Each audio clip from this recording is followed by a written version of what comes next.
भगवान पाणिनि ने ये जितने भी शब्द हम बोलते हैं, जितने भी शब्दकोश हम बोलते हैं, यह संस्कृत वांग्मय से ही इन शब्दों का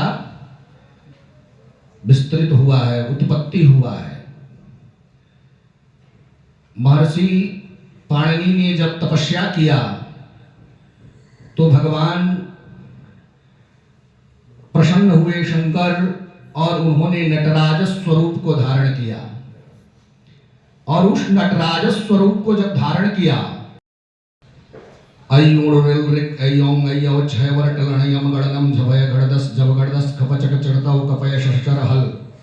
ये माहेश्वर के डमरू के निनाद नृत्तावसाने नटराज राजौ ननाद ढक्काम नव पंचवारम उद्धर्तु काम सर्गादि सिद्धाने तद्विमर्शे शिवसूत्र जालम। ये जो शब्द हैं ये शिव के सूत्र हैं, इसलिए हमारे यहाँ कहा जाता है कि शब्दों वही ब्रह्मा। हमारे जो वाक्य निकलते हैं मुख से, वह एक एक वाक्य ब्रह्म के वाक्य होते हैं। इसलिए पाणिनि से हमें यह शिक्षा प्राप्त होता है कि अपने वाणी से हमेशा अच्छे शब्दकोशों को हम बोलें, अच्छे शब्द बोलें, क्योंकि हम अगर किसी को गलत भी बोलते हैं तो वह शब्द क्या पता किस समय वाक देवी मां सरस्वती वीणा मादनी आकर के विराजित हैं इस जिह्वा कराल पे, और वह शब्द सत्य हो जाए। इसलिए हमेशा सुंदर शब्दों को बोलना चाहिए, शब्दों का। और जब धर्म के कार्य हम करते हैं, अच्छे कार्य करते हैं, तो उसमें कहीं ना कहीं विघ्न बाधाएं उत्पन्न होती हैं। इसीलिए जब हम आहुति प्रदान करते हैं यज्ञ के अनुष्ठान की पूर्णता के लिए, तो एक पूर्ण पात्र स्थापित करते हैं, वो स्थान होता है ब्रह्मा का। और यज्ञ में ब्रह्मा की नियुक्ति होती है।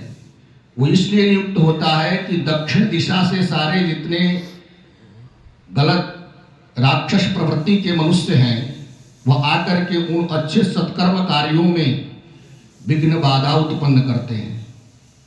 और अच्छे कार्य करने के लिए जब कोई व्यक्ति उद्धृत होता है, सत्कर्म करने के लिए, धर्म के कार्य में प्रवृत्त होने के लिए, तब बहुत सारी विघ्न बाधाएं, दोष ग्रहादि आकर के घेरते हैं कि इसमें इसको सफलता की प्राप्ति न हो।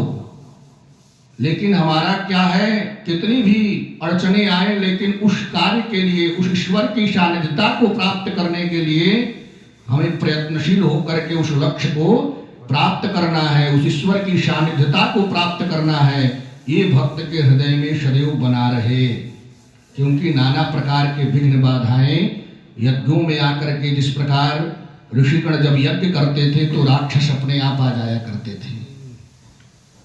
इसलिए भगवान के चरणारविंदों में, भगवान के चरणों में जाते हैं जो भक्त, तो मार्ग में नाना प्रकार के अवरुद्ध उत्पन्न होते हैं।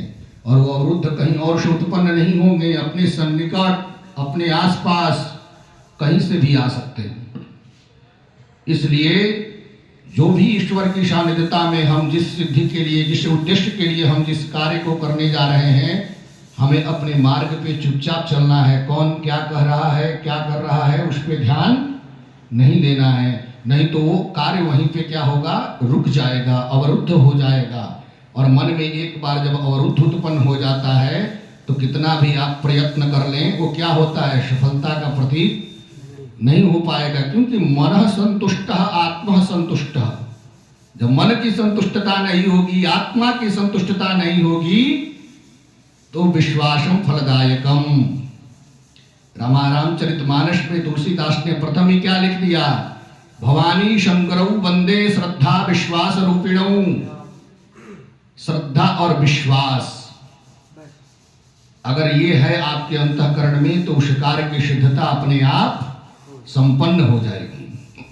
तो आइए उसी नटराज भगवान का हम सब स्तुति करते हैं। ये संस्कृत के छंदों में यह स्तुति है। भगवान शंकर जब नटराज स्वरूप को धारण कर लिए तो उन्होंने नटराज स्तुति किया। हाथ जोड़ करके ओम नमः शिवाय जपते हुए स्मरण करेंगे। सत सृष्टिता